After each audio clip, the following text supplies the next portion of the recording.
preferences. There's payment adjustment settings. Feel free to change the order of operations and how you accept payments if you wish. You can do so just by clicking and dragging.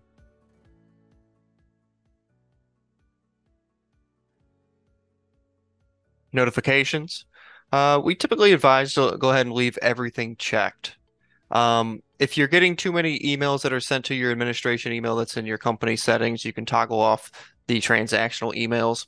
What this is going to do is send emailed correspondence to you guys as operators. That'll tell you which card, like a summary of which credit cards were processed that day, which invoicing went out, and actually CC you on the correspondence that 6Storage sends out. So whether it's payment receipts, move-in confirmations, all that kind of stuff.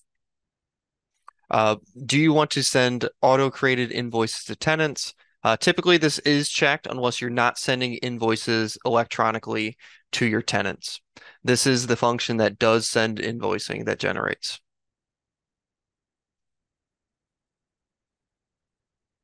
There's the option in the reservation section to charge a fee if you want to take reservations and also charge money for it. Custom fees will be set up in the operations page.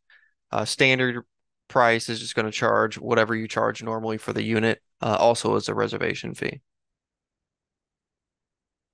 For the move out section, the software does ask you why folks moved out of their units.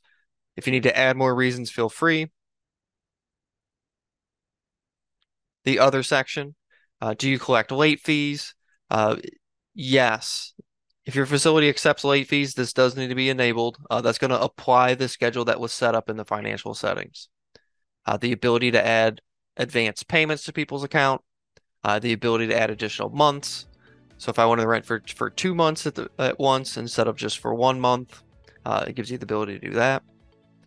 There's an option for making auto pay mandatory for online portal, meaning if I went to your website and made a rental, it automatically enrolls my credit card in auto pay. Then you'll have options down here for accepting security deposits. And then if you have an integrated gate, there's a unit gate access code that's available. Basically, you can assign gate codes to specific units that'll populate during the rental process.